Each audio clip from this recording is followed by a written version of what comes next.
നീ വരുന്ന വിവരത്തിന് ഒരു കത്തെങ്കിലും അയച്ചില്ല രഘു.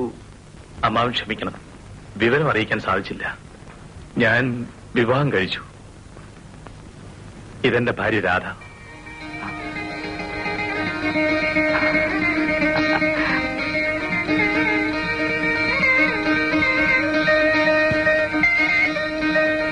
എന്തായാലും നിനക്ക് ഞങ്ങളൊന്ന് അറിയിക്കാമായിരുന്നില്ലേ?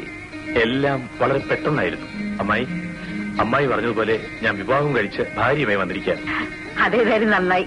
തങ്കമ്മേ, ആ നിലവിളക്ക് കത്തിച്ച് വേഗം കൊണ്ടുവരൂ.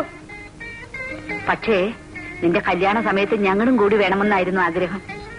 അത് സാധിക്കാഞ്ഞുകൊണ്ടല്ലേ വിവാഹം കഴിഞ്ഞിട്ട് പിറ്റേ ദിവസം തന്നെ എവിടെ ഇങ്ങോട്ട് കൂട്ടിക്കൊണ്ടു പോകുന്നത്.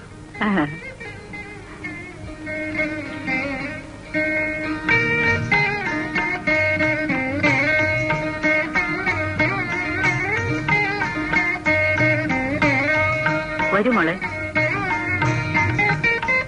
വലതുകാലി വെച്ച് കയറും. വരും മക്കളെ, ഇരിക്കൂ.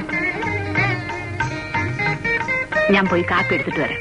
അവർ യാത്ര ചെയ്ത് വന്നതല്ലേ ഭാർഗവി, കുളിക്കാൻ തുണിമാറ്റിയൊക്കെ വേണ്ടേ? അതൊക്കെ കാപ്പി കുടിച്ചിട്ട് മതി. കേട്ടോ രാധേ, ഊണുമുറി വന്നാ പിന്നെ ഇവിടെ പറയുന്ന ആ ചട്ടം. പിന്നെ മോനെ എവിടെയമ്മേ? ആ മുറിയിൽ ഇറങ്ങി കിടപ്പുണ്ട്. നിനക്ക് എത്ര ദിവസത്തെ ലീവ് ഉണ്ട് രഘു? 1 മാസം.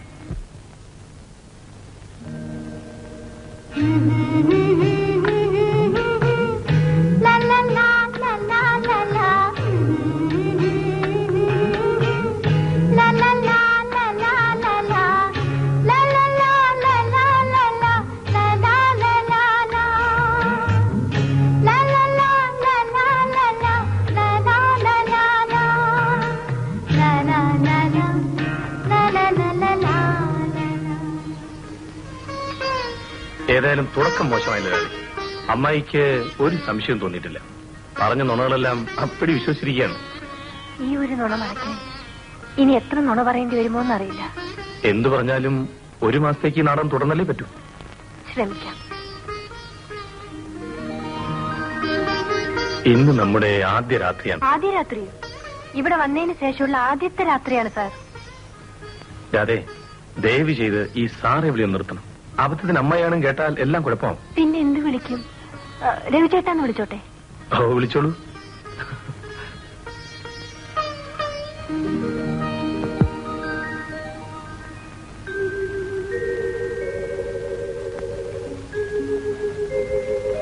ഓ സോറി രവിചേട്ടാ. എന്താ അതെ? 1 മാസത്തോളം നമ്മൾ രണ്ടുപേരും തനിയെ ഈ മുറിയിൽ കഴിച്ചുകൂട്ടണ്ടേ? അതെ. സ്ത്രീയും പുരുഷനും തനിയെ ഒരു മുറിയിൽ കഴിച്ചുകൂട്ടേണ്ടി വന്നാൽ പലത് സംഭവിക്കും എന്നൊക്കെയാ പലരും പറഞ്ഞു കേട്ടിട്ടുള്ളത്. നമ്മൾ തമ്മിൽ ഒന്നും സംഭവിക്കരുതെന്ന് ഒരപേക്ഷയുണ്ട്. രാധയ്ക്ക് എന്നെ പരിപൂർണമായി വിശ്വസിക്കാം. രാധ ഇവിടെ കിടന്നോളൂ. രവിചേട്ടൻ എവിടെ കിടക്കും? ഞാനിവിടെ താഴെ കിടന്നോളാം. അത് വേണ്ട, ഞാൻ താഴെ കിടന്നോളാം. രവിചേട്ടൻ കട്ടിൽ കിടന്നോളാം.